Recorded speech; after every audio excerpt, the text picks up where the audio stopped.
Bharatiya Janata party ने नारों में तो बहुत अच्छा कहा, ease of doing business. Ease of doing business नहीं है यहाँ, ईज़ ऑफ डूइंग करप्शन है, ईज़ ऑफ डूइंग क्राइम है, ईज़ ऑफ डूइंग इंसल्ट है, ईज़ ऑफ डूइंग कमीशन है। कितने में ईज़ ऑफ डूइंग बताऊं आपको। इन्होंने कारोबार रोका है, अपने लोगों को लाभ देने के चक्कर में न केवल प्रदेश का बल्कि भारत का कारोबार उद्योग ठप हो गया है। नोटबंदी के बाद न केवल बैंकें डूबी हैं, उसके बाद जीएसटी जिस तरह लागू की है और जिस तरीके से ई कॉमर्स चल रहा है, हमारे छोटे व्यापारी, छोटे दुकानदार बर्बाद हो रहे हैं। इसलिए भारतीय जनता पार्टी ने अपनी जेबें भरने के लिए तो पॉलिसी बनाई, लेकिन देश का कारोबार बढ़े, प्रदेश का उद्योग कारोबार बढ़े, उसके लिए कोई बड़ा काम नहीं किया। रामनवमी से पहले सीएम योगी का निर्देश आया है कि 500 मीटर के रेडियस में धार्मिक स्थलों के कोई भी मीट मटन की दुकान नहीं खुलेगी। साथ में रामनवमी का रामचरितमानस का पाठ होगा 6 और 5 को। देखिए, मैं अपने पत्रकार साथियों से कहना चाहता हूँ, हालांकि इन्वेस्टमेंट ज़मीन पर नहीं आया है, किसी न किसी माध्यम से भारतीय जनता पार्टी ने आपके चैनलों पे इन्वेस्टमेंट ला दिया है, आपके चैनलों पे इन्वेस्टमेंट आ गया है। लेकिन कोविड के बाद से आपका वेतन अभी तक नहीं बढ़ा है। अगर आप में से किसी का भी वेतन बढ़ा हो तो बता दो आप, लेकिन आपके चैनलों पे इन्वेस्टमेंट आ गया है। इस प्रदेश की बुनियादी जो समस्या है कि बिजली की है, महंगी बिजली है, यहाँ कारोबार नहीं हो रहा, नौकरी नहीं मिल रही, रोज़गार नहीं है। और फिर जो आपने बड़ा सपना दिखाया था 40 लाख करोड़ MOU, कम से कम ट्रांसपेरेंसी, ये जो कहते हैं ना ज़ीरो टॉलरेंस, हम ट्रांसपेरेंट गवर्नमेंट चला रहे हैं, हमारे अंदर ट्रांसपेरेंसी है। तो कम से कम 40 लाख करोड़ में कितना इन्वेस्टमेंट ज़मीन पर आया है और उस इन्वेस्टमेंट से कितने लोगों को नौकरी रोज़गार मिला है, कम से कम ये तो बता दें। इसलिए इस सरकार की जो नीयत है, जो मंशा है, जो उनका फोकस है, जो उनकी स्ट्रेटजी है, वो ये है कि बुनियादी सवाल न पूछे जाएं, बुनियादी सवालों पर चर्चा ना हो। इसीलिए धार्मिक ये सवाल उठाए जाते हैं। और सच्चाई ये है, कोई भी कपड़े पहनने से योगी नहीं बन जाता है, कोई भी वस्त्र पहनने से योगी नहीं बन जाता है। विचार से योगी होता है, अपने काम से योगी होता है। बिहार में आज अमित शाह ने फाइनल कर दिया कि अगर एनडीए की सरकार बनती तो नीतीश कुमार ही सीएम होंगे।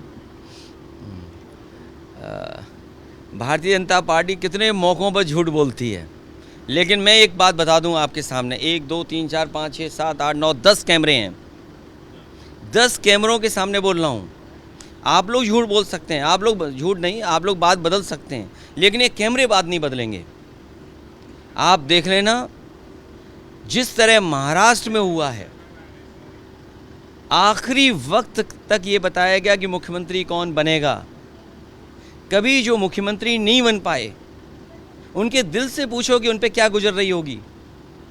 मध्य प्रदेश में जिस नेता की वजह से, जिस नेता के काम की वजह से, जिस नेता की महिलाओं की योजना की वजह से मध्य प्रदेश में सरकार लौटी बीजेपी की, उसी व्यक्ति को इन्होंने मुख्यमंत्री नहीं बनाया।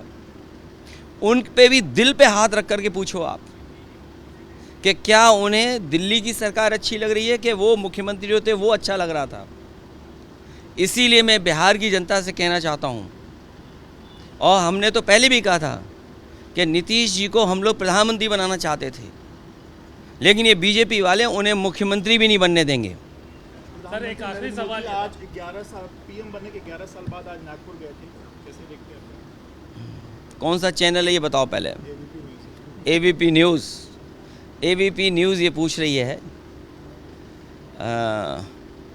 कि प्रधानमंत्री जी को कैसा लग रहा होगा वहाँ जा कर के। नहीं, आप कैसे देखते हैं राजनीतिक तौर पर? अभी मेरे से पूछ रहे हो कि मैं तो गया ही नहीं हूँ वहाँ पे, तो मैं क्या देख सकता हूँ। सबसे ज़्यादा खुशी अगर कहीं मिलती है तो घर पहुँच कर खुशी मिलती है।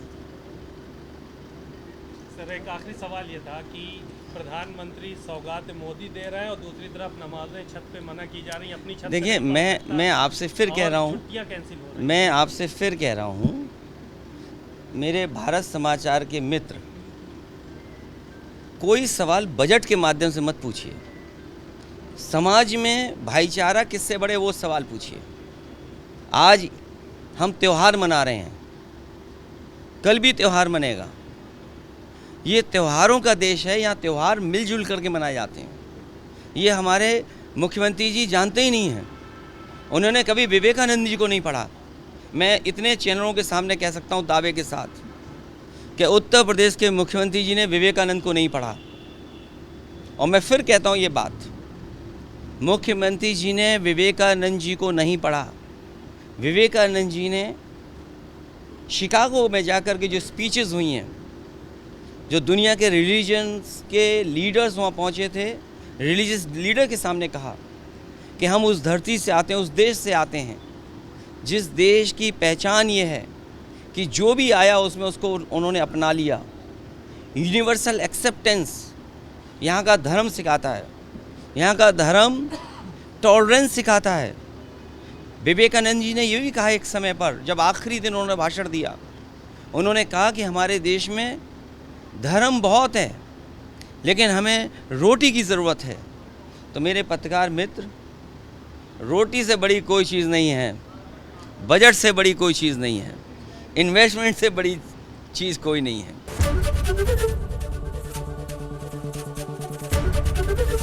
एबीपी गंगा, खबर आपकी, जुबान आपकी।